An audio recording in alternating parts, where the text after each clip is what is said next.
तर असं बोललं जातं की शिवसेना फुटण्याला तुम्ही जबाबदार आहात. मुळात प्रश्न असा आहे की बाळासाहेब जरी असते तरी सुद्धा मोदी आणि शहांनी हा हलकटपणा केलाच असता.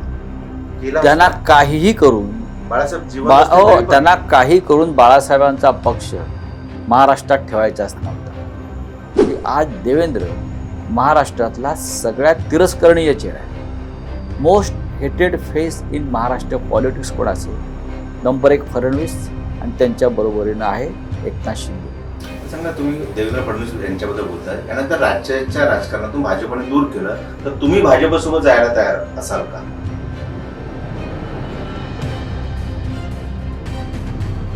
उद्धव ठाकरेंकडे एक गुण असा आहे की ते वादळातही शांत असतात.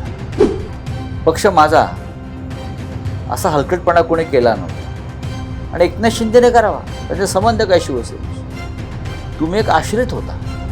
विधानसभा निवडणूक शिंदेगड हा राहणार नाही. पक्ष अस्तित्वात राहणार नाही.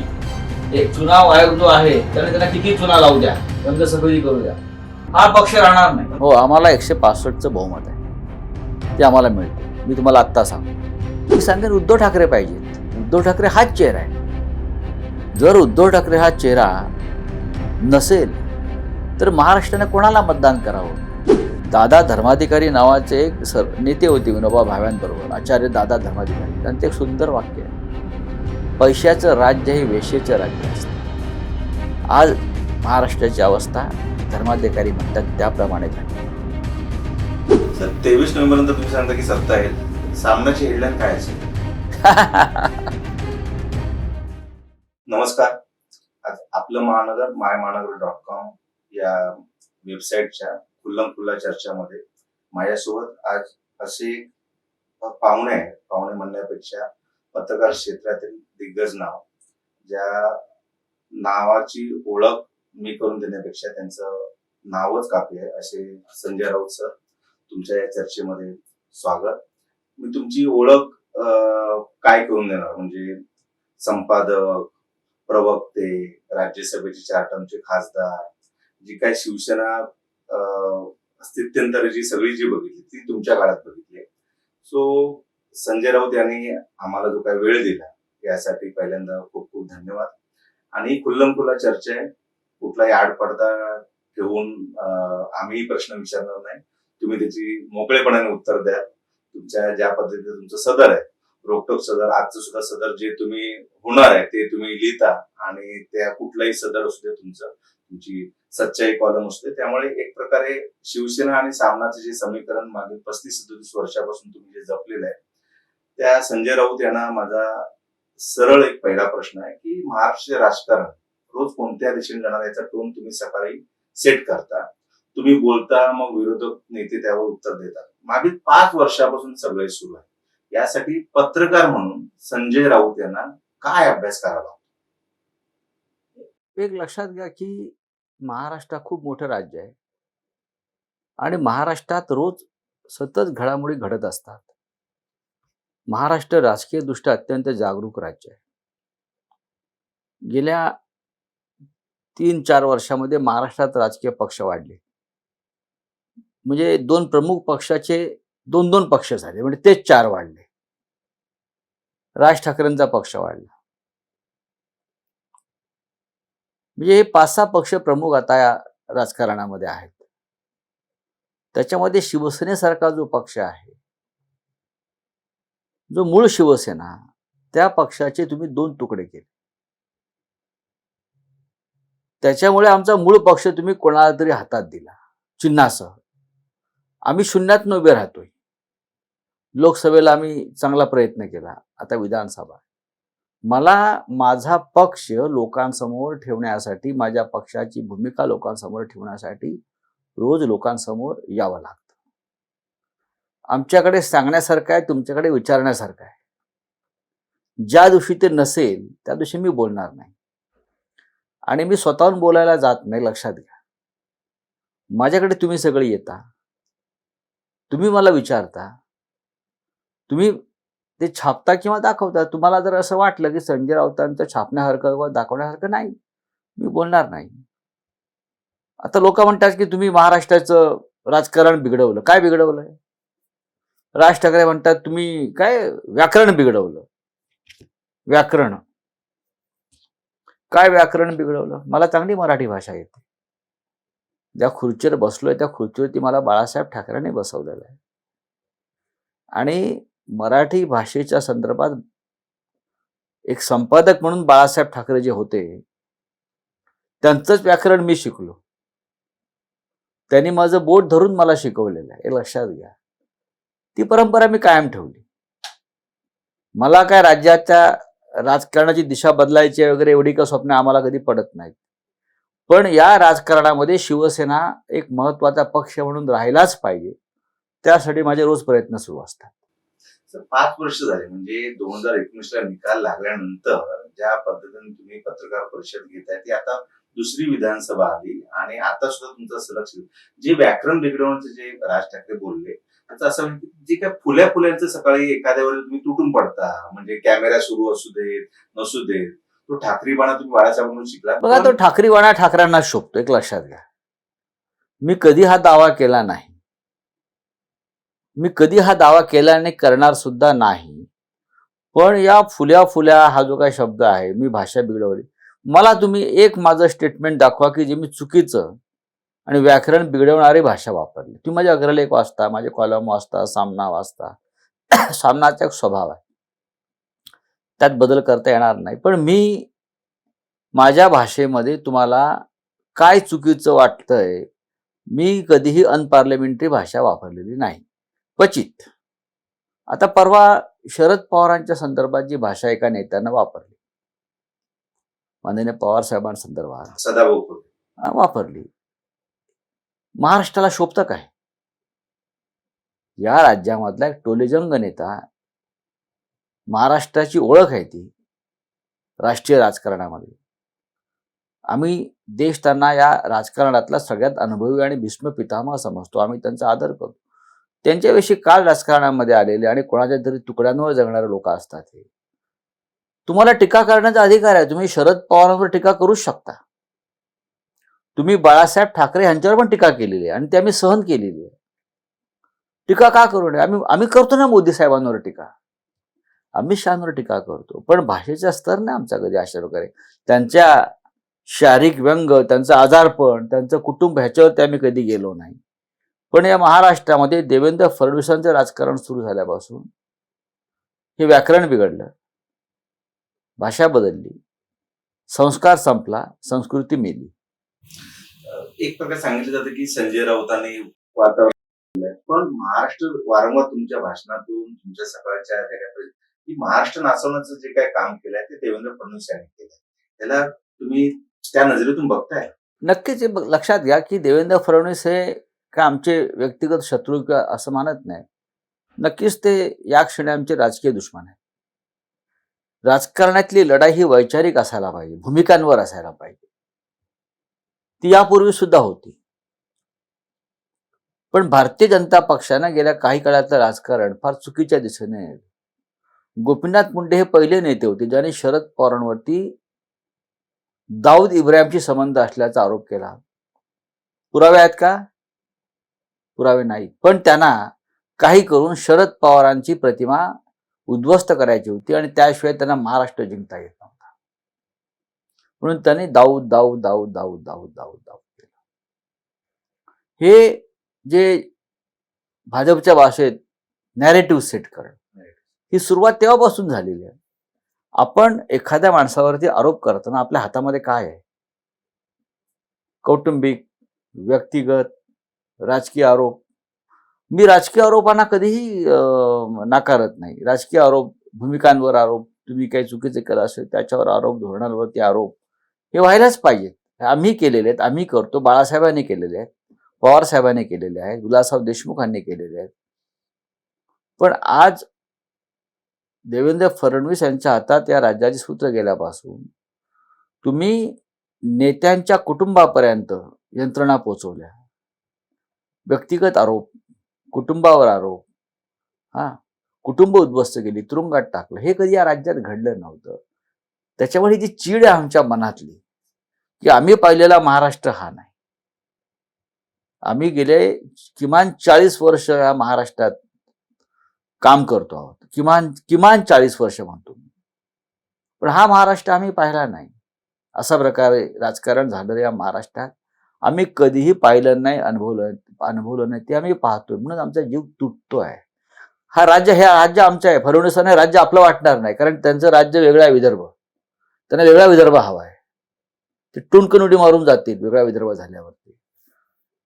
त्यांना महाराष्ट्र म्हणून त्यांचा संस्कार किंवा संस्कृती या भारतीय जनता पक्षाची अजिबात नाही. त्यांना महाराष्ट्रात 4 राज्य करायचे आहेत. आम्हाला हा महाराष्ट्र अखंड ठेवायचा, एक अख्खा महाराष्ट्र आम्हाला हवा आहे. भाजपचं ते धोरण नाही. त्यांना लहान राज्यांचं धोरण. त्यांना मराठवाडा एक वेगळं राज्य करावं, कोकण वेगळं राज्य करावं, मुंबई वेगळी करावी, विदर्भ वेगळं राज्य करावं, उद्या विदर्भ पण तोडून अजून 2 राज्य करावीत. हे त्यांचं राष्ट्रीय धोरण आहे आणि आम्हाला ते मान्य नाही. त्याच्यामुळे त्यांना एक राज्य म्हणून संस्कृती आणि प्रेम असण्याचं कारण नाही.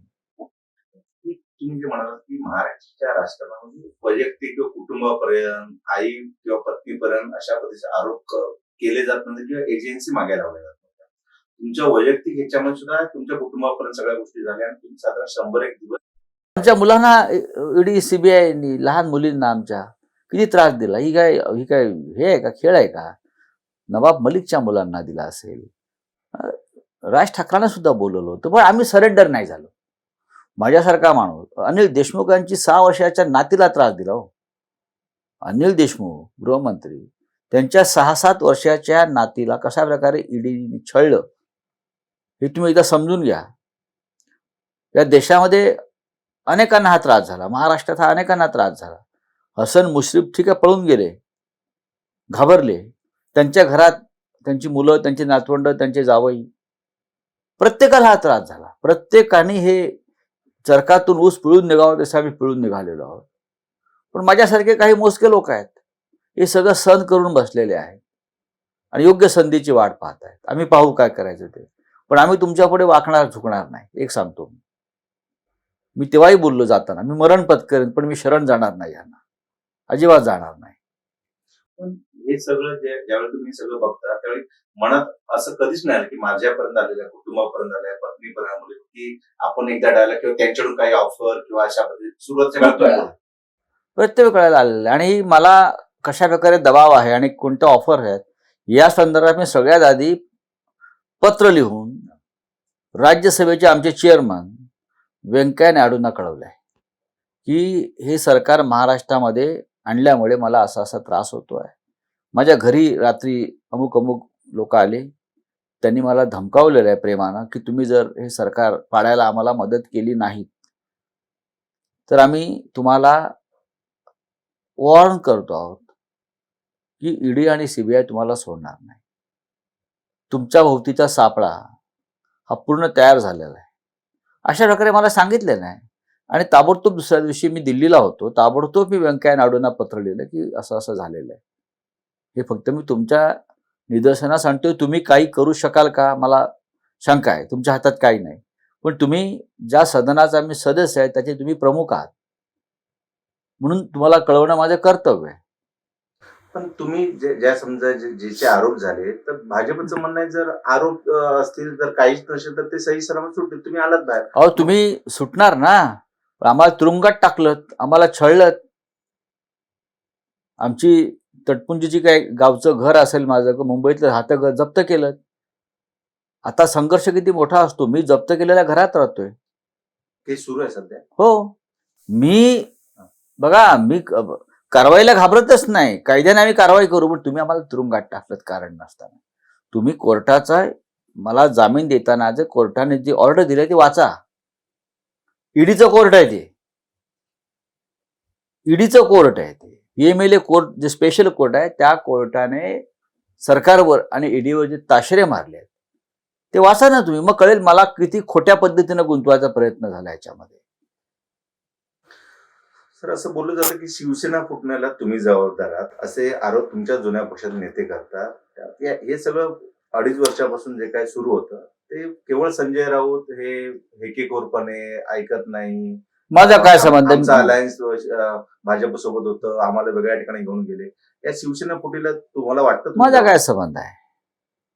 पक्षाचे प्रमुख जो आदेश देतील तो पाळणारा मी एक शिवसैनिक आहे आणि मी माझ्या जीवनात ठरवलं माझ्या पक्षाच्या प्रमुखाचं ऐकायचं.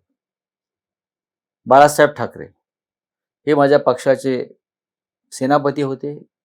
मी सदैव त्यांचं ऐकलं. मी सतत त्यांचं ऐकलं. त्यांनी सांगितलेली प्रत्येक जबाबदारी आणि कर्तव्य मी पार पाडण्याचा प्रयत्न केला. बाळासाहेबांनंतर उद्धव ठाकरे झाले पक्षाचे प्रमुख. माझं धोरण आहे, मी पक्षप्रमुखांचं ऐकतो. हे सकाळी जे तुम्ही जे बोलता ते सगळं मी काय चुकीचं बोलतोय की असं काय आहे की राष्ट्रविरोधी, महाराष्ट्रविरोधी, पक्षविरोधी? तुम्हाला जो शंका पडली आहे, तुम्ही सकाळी बोलता. सकाळी काय कोणी बोलू नये का? सकाळी बोलण्यावर महाराष्ट्रात बंदी आहे का? सकाळी एका पत्रकारानं, एका पक्षाच्या नेत्यानं बोलण्यावरती खूप प्रयत्न केले मी बोलू नये म्हणून. म्हणजे मला उत्तर देण्यासाठी गेल्या 5 वर्षामध्ये प्रवक्त्यांच्या फौजा लावल्या 5-5 जणांच्या. काय झालं? मी बोलतोय, माझ्या पक्षाचं मत मांडतोय ना मी. त्यात चुकलं काय आहे? मी का बोलू नये? तर साधारणपणे राजकारणात एका पक्षातील नेत्याने ना दुसऱ्या पक्षातील नेत्याचे कौतुक केल्याचे फारसं दिसत नाही. तुम्ही शिवसेनेमध्ये आहात, मात्र मागील 5 ते 10 वर्षामध्ये सतत तुम्ही शरद पवार यांचे कौतुक करताना दिसता. तुम्हाला राजकारणी आणि पत्रकार म्हणून शरद पवार का एवढे भावतात? नाही, मला बघा की मला असं नाही की शरद पवार हे नक्कीच मोठे नेते आहेत. त्यांच्याकडून आपण घ्यावा अशा अनेक गोष्टी आहेत. चिकाटी, संयम, सामाजिक न्यायाचा जो विचार त्यांचा आहे तो आहे. आणि गेले 60 वर्ष संसदीय राजकारणातला तो नेता आहे आपला. ओळख आहे महाराष्ट्र म्हणून त्यांची एक. बरं, मला कॉम्रेड डांगे आवडायचे, मी त्यांच्याबरोबर काम केलेलं आहे. मला राम मनोहर लोहिया आवडायचे. मला जॉर्ज फर्नांडिसचा मी जबरदस्त फॅन अजूनही आहे. मी बाळासाहेब ठाकरे यांच्याबरोबर काम करत असताना बाळासाहेब ठाकरे स्वतः बरं का कान, डोळे किंवा कवाडं बंद करून बसले नव्हते ना. त्यांच्याकडे सगळ्याच पक्षाचा विचारांचा राबता होता, मी पाहिलेला आहे ना. आणि माझे जे अनेकांशी संबंध आले ते बाळासाहेब ठाकरेंमुळेच आले, हे पण तुम्हाला मी सांगतो. फार जवळचे संबंध आले, जपले मी ते. आणि त्या बाळासाहेबच मला यांच्याकडे पाठवत होते काही अनेक गोष्टींसाठी, कामासाठी, चर्चेसाठी. त्यात मला असं वाटत नाही की आपण या महाराष्ट्रामध्ये काय हुकुमशाही आहे का? लोकशाही आहे. पत्रकार आहे मी एक उत्तम ऐकणारा आणि वाचणारा माणूस आहे. महाराष्ट्राला मोठी परंपरा आहे चांगल्या नेत्यांची, वक्त्यांची, विचार करणाऱ्या लोकांची, साहित्यिकांची. त्याच्यामुळे हे सगळे नेते या महाराष्ट्रात निर्माण झाले. त्यांच्या सहवासात मला राहता आलं, त्यातून मला काही घेता आलं, हे माझं भाग्य आहे. शरद पवारांत हयात असलेले एकमेव असे टोलेजिंक नेते आहेत बाळासाहेबांनंतर. जर मला त्यांच्याबरोबर बोलता येत असेल, राहता येत असेल, समजून घेता येत असेल तर आनंद आहे. बाळासाहेब नंतर मी तुम्हाला थोडंसं उद्धव ठाकरे यांच्याकडे आणतो. उद्धव ठाकरे यांच्यामध्ये असे काय वेगळेपण जे एवढ्या मोठ्या संकटातही शिवसेनेला पुढे घेऊन जातात? कारण प्रकृतीचे हे होतं, त्यानंतर शिवसेना फुटलेली आहे, सगळ्या गोष्टी झालेल्या आहेत. एवढं सगळं काय असं वेगळेपण आहे जे शिवसेना एक संघ, म्हणजे एकीकडे तुम्ही किल्ला लढवताय आणि तिकडे पक्षप्रमुख म्हणून तुम्हाला काय भावतात तुमचे? एक लक्षात घ्या की उद्धव ठाकरेंकडे एक गुण असा आहे की ते वादळातही शांत असतात, संकटात सगळ्यात जास्त शांत असतात. शांतपणे ते विचलित होत नाहीत. वादळ जाऊ देतात पूर्णपणे आणि मग ते कामाला लागतात. तोपर्यंत ते आपलं स्थान घट्ट पकडून ठेवतात. जागेवरून ते अजिबात हलत नाहीत. त्यांच्या टीका करतात लोक, चुकीचं बोलतात त्यांच्याविषयी, त्यांच्यावरती आरोप करतात, तेव्हा ते त्यांना त्या क्षणी अजिबात उत्तर देत नाही. आपण पाहिलं असेल, वेळ आली काय ते त्याचा व्याजासह सव्याज परतफेड करतात. तोपर्यंत आम्ही सगळे लढत असतो. ते योग्य वेळ हल्ला करतील आणि एकच असा घाव घालतील की माणूस पूर्ण मरून जाईल. बरं, पक्ष फुटला म्हणजे पक्ष का आताच फुटला का? बाळासाहेबांच्या काळात पण अनेकदा पक्ष फुटलेला आहे. बाळासाहेबांच्या काळात सुद्धा पक्ष फुटला, नाव, संघटना, चिन्ह सगळं. पण एवढं मोठं संकट कधी आलं नाही. राज ठाकरे गेले, भुजबळ गेले, नारायण राणे गेले, गणेश नाईक गेले, त्याच्या आधी सुद्धा बंडू शिंगरे किंवा माधव देशपांडे वगैरे असे खूप लोक पक्ष सोडून गेलेले आहेत. पण त्याही काळामध्ये ज्याने त्याने आपापला मार्ग निवडला आणि आपापलं राजकारण केलं. पक्ष माझा असा हलकटपणा कोणी केला नव्हता आणि एकनाथ शिंदेने करावा. त्याचे संबंध काय शिवसेनेशी? तुम्ही एक आश्रित होता. संबंधाचे मग ते शिवसेनेचे नेते होते, एवढी वर्ष आमदार आहेत, तुमचे नगर विकास मंत्री होते. खूप मंत्री असतात. मंत्री काय मालक असतो का? मंत्र्याची नेमणूक होते. त्यांना शिवसेनेचा नेता केला कोणी? उद्धव ठाकरेंनी केला म्हणून नेते ना. बाळासाहेब ठाकरेंनी नेमलेला मी एकमेव नेता आहे आताचे जे नेते आहेत. आता जे आहे हिंदू हृदय सम्राट बाळासाहेब ठाकरेंनी ज्यांना नेतेपदी नेमलं त्यांच्या हयातीत, बरं का. बाकी उद्धव ठाकरे असतील किंवा इतर सुभाष देसाई. सुभाष देसाई असतील, पण त्यांनी त्यांच्या शेवटच्या ह्याच्यात जे नेमला की संजय राऊत हा नेता आहे पक्षाचा. बाकी सगळ्यांच्या नेमणुका माननीय उद्धव साहेबांनी केलेल्या आहेत. त्याच्यामुळे एकनाथ शिंदेची नेमणूक उद्धव ठाकरे साहेबांनी केलेली आहे नेता म्हणून, आणि ती सुद्धा आता 4 वर्षापूर्वी झाली असेल. अलीकडचीच गोष्ट आहे त्यांची. तर ते मालक कसे खाऊ शकतात पक्षाचे? त्यांना मालक बनवलं कोणी? त्यांना मालक बनवलं अमित शहा आणि नरेंद्र मोदींनी.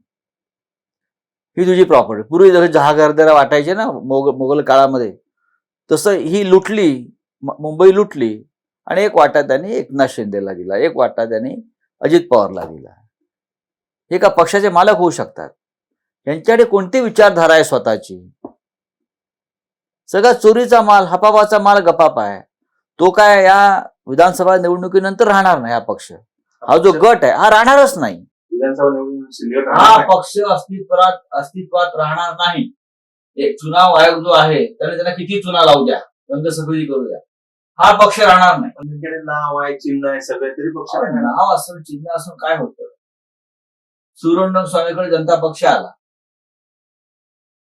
यशवंतराव चव्हाणांकडे आणि ब्रह्मानंद रेड्डी वगैरेकडे खरा काँग्रेस पक्ष गेला. इंद्राजींनी वेगळा काढला. शेवटी कुठे आहे तो पक्ष? वारसा कोणाकडे आहे? गांधीकडे आहे. वारसा कोणाकडे आहे? बाळासाहेब ठाकरेंचा, उद्धव ठाकरेंकडे. कोण शिंदे? हा प्रश्न या महाराष्ट्राला कायम पडलाय. तुम्ही नरेंद्र मोदी आणि अमित शहाचे आश्रित आहात आणि तुम्ही शिवसेनेला, तुमच्या गटाला त्यांच्या आश्रित केलेलं आहे, गुलाम केलेलं आहे, पायपुसणं केलेलं आहे दिल्लीच्या वाटेवरचं. तुमच्या सुद्धा आरोप होता ना, तुम्ही बाकी सगळ्या गोष्टीसाठी काँग्रेसला जाता, तिथे मल्लिकार्जुन खरगेंना भेटता. यापूर्वी मी भेटतो ना खरग्यांना, आताही भेटलो. आम्ही भाजप बरोबर असताना प्रमोद महाजनला भेटायचो, अटलजींना भेटायचो, अडवाणींना भेटायचो, मुरली मनोहर जोशींना भेटायचो. आघाडीच्या राजकारणामध्ये इतर पक्षाच्या नेत्यांशी संवाद साधावाच, ठेवावाच लागतो. तेही नेते आहेत मोठे. का खरग्यांना भेटलो, राहुल गांधींना भेटलो, प्रियांकांना भेटलो, यात चुकीचं काय? बाळासाहेब जेव्हा 12 वर्ष होत आहे, त्याने स्थापन केलेल्या पक्षाचे 2 पक्ष झाले. तुमची आणि बाळासाहेब चांगले बॉन्ड होते. आज जर बाळासाहेब हयात असते तर त्यांनी काय केलं असं तुम्हाला वाटतं? आज जर बाळासाहेब असते आणि एवढी डेअरिंग जर झाली असती पक्षच चोरण्याची किंवा, मुळात प्रश्न असा आहे की बाळासाहेब जरी असते तरी सुद्धा मोदी आणि शहांनी हा हलकटपणा केलाच असता. त्यांना काहीही करून त्यांना काही करून बाळासाहेबांचा पक्ष महाराष्ट्रात ठेवायचाच नव्हता. त्यांनी पंगा घ्यायचा प्रयत्न केला असता, जो उद्धव ठाकरेंशी घेत आहेत. पण आम्ही त्यांना पुरून उरलोय ना. बाळासाहेबांनी तर एका झडक्यात मारला असताना त्यांना बाहेर काढलं असतं सगळ्यांना. पण उद्धव ठाकरे वेगळं करत नाही. उद्धव ठाकरेंनी सुद्धा आपली ताकद दाखवली. पक्षच उद्धव ठाकरेंच्या मागे उभा आहे ना. शिंद्यांकडे काय आहेत? विकत घेतलेली माणसं आहेत, पैसे आहेत भरपूर. इतका पैसा आहे या राजकारणात त्याने आणलाय. हा पैसा येतोय कुठून? या पैशाचा सोर्स काय? याचा कधी कोणी विचार करणार आहे का?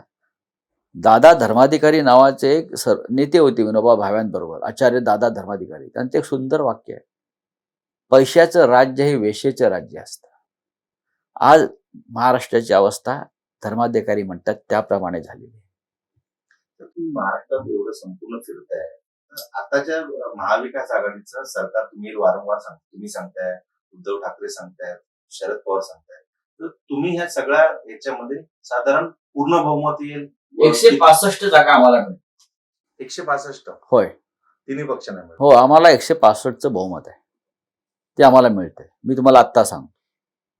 आम्हाला 165 जागा मिळणार. 2 जागा इकडे तिकडे.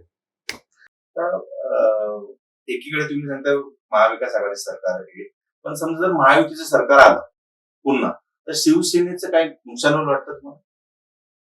मुळात मला हे मान्यच नाही, की हे एकनाथ शिंदे किंवा अजित पवार आणि फडणवीस यांचं सरकार येईल. येऊच शकत नाही. निवडणुका मला विश्वास आहे की योग्य पद्धतीनं होतील आणि त्या निवडणुका जे चित्र मी पाहतोय अख्ख्या राज्यामध्ये, लोकांना फडणवीस नको आहे. लोकांना एकनाथ शिंदेचं तोंड बघायचं नाहीये. मी तुम्हाला आत्ता सांगतो, मी या भाषेत बोलतो. हे व्याकरण बिघडणारी भाषा नाही, सत्य सांगतोय मी. नाही, फडणवीस आणि एकनाथ शिंदे दोन्ही नको आहे. नको आहेत. अजिबात नको आहेत लोकांना ते. फडणवीसांनी आपलं नुकसान करून घेतलंय अशा पद्धतीनं वागून. फडणवीस जेव्हा राजकारणामध्ये आले, आम्ही जेव्हा त्यांना पाहिलं की ते भाजपचे अध्यक्ष झाले, तेव्हा आम्ही त्यांच्याकडे कौतुकाने पाहत होतो की या राज्याचं तरुण चांगलं नेतृत्व आहे. ते मुख्यमंत्री झाले. आम्ही म्हटलं महाराष्ट्राला एक संस्कारी सुसंस्कृत मुख्यमंत्री मिळाला. कदाचित हे अनेक वर्ष हे नेतृत्व टिकेल. पण त्याने ज्या पद्धतीनं पैशाचं राजकारण, फोडा-झोडा, व्यक्तिगत सरावाचं राजकारण सुरू करून आपलं नेतृत्व प्रस्थापित केलं. सगळ्यात आधी त्यांनी आपल्याच पक्षातल्या आपल्या सहकाऱ्यांचे गळे दाबले. आपल्याच पक्षातले आपले सहकारी नष्ट केले त्यांनी. अनेक मग आशिष शेलार असेल, विनोद तावडे असतील, एकनाथ खडसे असतील, पंकजा मुंडे असतील. आता गरज पडल्यावर परत त्यांनी जीवदान द्यायचा प्रयत्न केला. देवेंद्रजीकडून ही अपेक्षा नव्हती आम्हाला सगळ्यांना. त्यांनी शिवसेनेचं खच्चीकरण करण्याचा प्रयत्न केला वेगळ्या माध्यमातून. फडणवीसांना हे सगळं करण्याची गरज नव्हती असं मी वारंवार सांगतोय. कारण त्यांच्याकडे भरपूर त्यांचं वय हाताशी होतं, वेळ हाताशी होता. त्यांची प्रतिमा तेव्हा चांगली होती.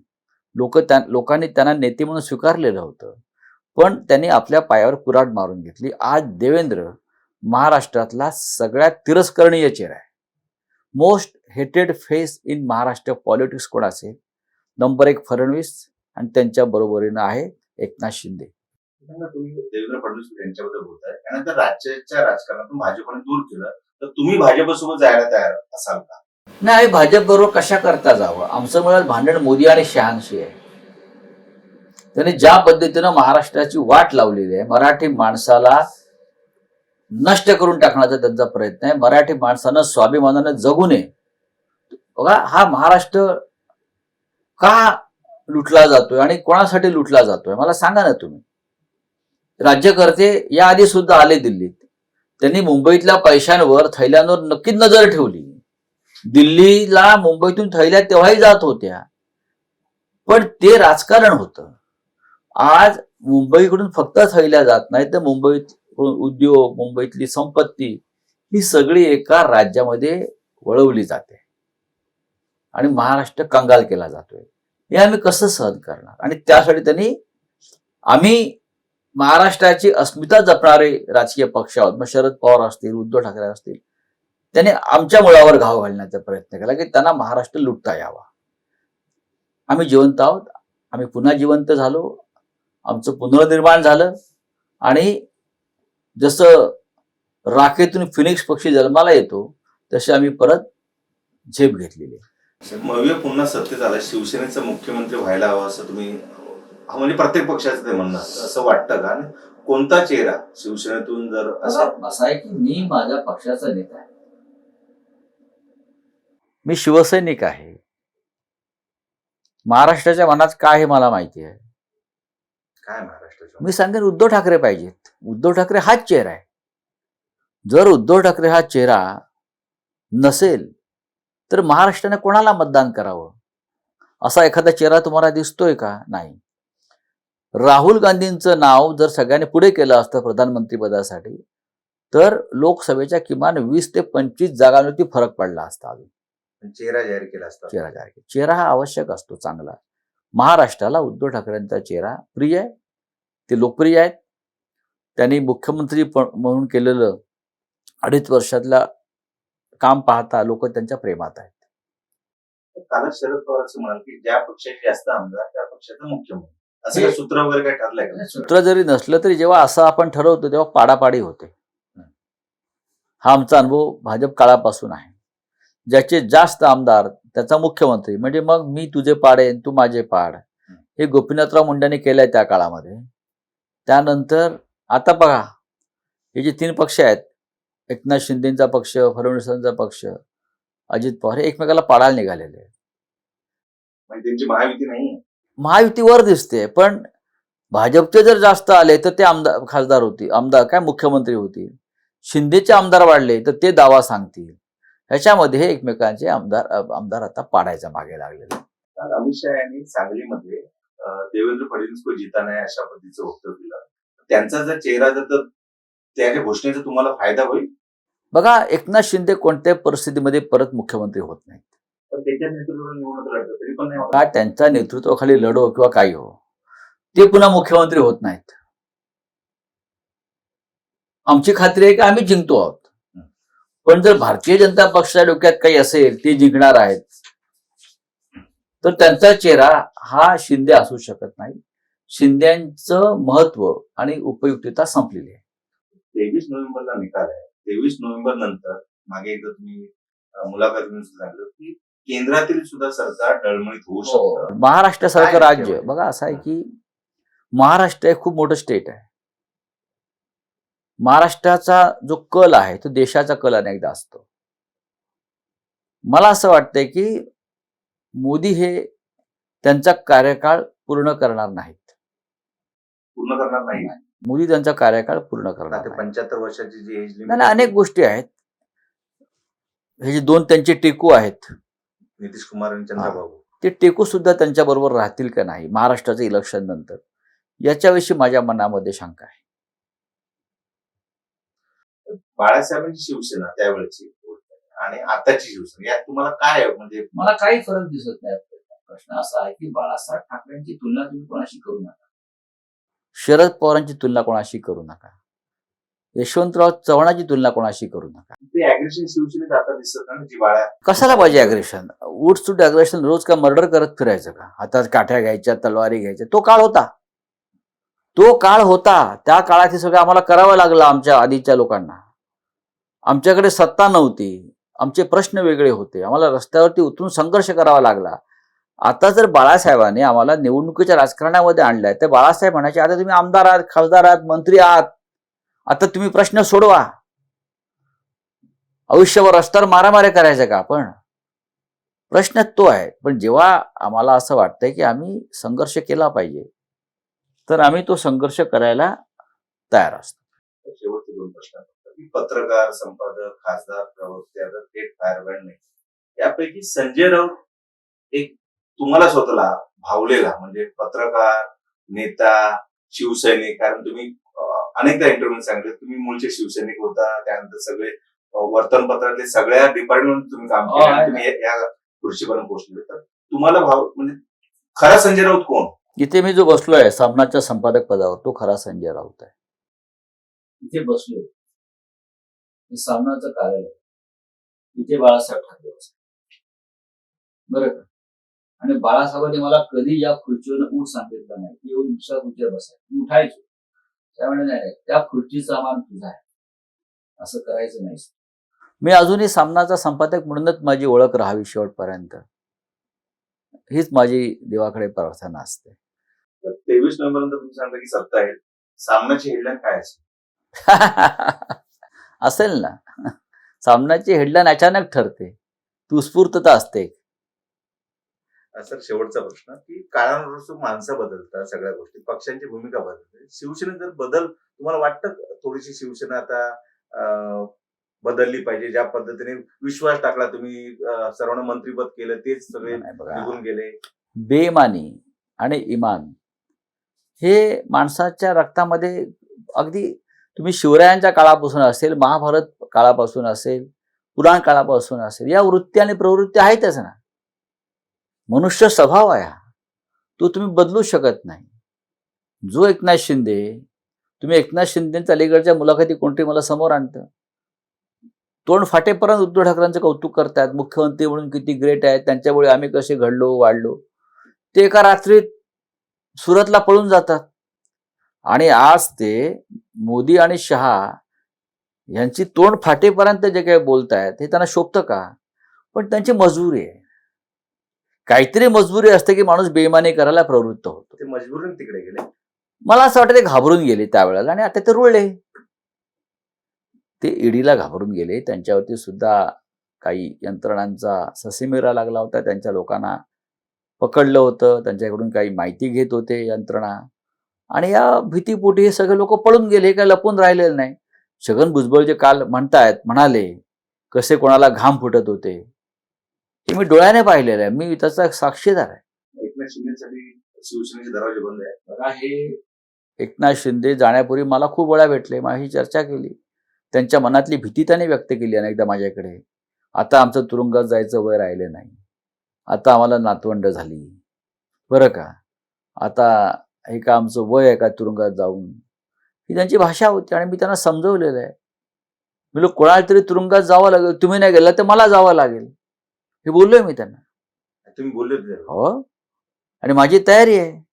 ज्या पक्षानं मला भरभरून दिलेलं आहे, ज्या बाळासाहेब ठाकरेंनी आम्हाला असं धुळीतून उचलून शिखरावर नेलं, त्यांच्या पक्षाशी मी कशी काय बेईमानी करू? जर मला तुरुंगात जायची वेळ आली तर मी जाईन म्हटलं, मला काय अडचण नाही. आणि आपण सगळ्यांनी आपल्या पक्षासाठी हा त्याग काही काळ केला पाहिजे. येणारे दिवस पुन्हा आपलेच असतील म्हटलं. आम्ही गेलो तुरुंगात, ते पळून गेले. शेवटचं एक ज्येष्ठ पत्रकार म्हणून तुमचे राज्याबद्दलचं तुमचं स्वप्न काय, ते साध्य करण्यासाठी काय नक्की केलं पाहिजे? कारण सर एवढं घाणेरडं राजकारण सदस्य होतं, तर राज्याला जर पुढे न्यायचं असेल, राज्यामध्ये चिखल झालेला ते बघून खूप वाईट वाटतं. असं नव्हतं आपलं राज्य. आम्ही कायम विरोधातच राहिलो. सत्तेमध्ये फार कमी, मी सत्तेत असलो तरी विरोधामध्ये असतो बरं का. सत्तेत असून विरोधात मी कायम प्रस्तावितांच्या विरोधात काम करणारा माणूस आहे. मी कायम, जरी माझा मुख्यमंत्री असला तरी मी अस्वस्थ असतो. नाही, हे घडलेलं नाही, हे घडलं पाहिजे, हे लोकांसाठी हे राज्य काम करत नाही. मी बोलतो, तेव्हाही बोललोय. भीती वाटते लोकांना माझ्या, कधी कायचा बॉम्ब फुटेल. पण माझी अस्वस्थता ही लोकांसाठी आहे, राज्यासाठी आहे. आज आम्हाला असं वाटतंय की हे महाराष्ट्र राज्यामध्ये जी प्रगल्भता होती, जे एक स्वातंत्र्य होतं बरं का, उत्तम प्रशासन म्हणून हे राज्य ओळखलं जात होतं. खूप कमी भ्रष्टाचाराची प्रकरणे या महाराष्ट्रात घडली.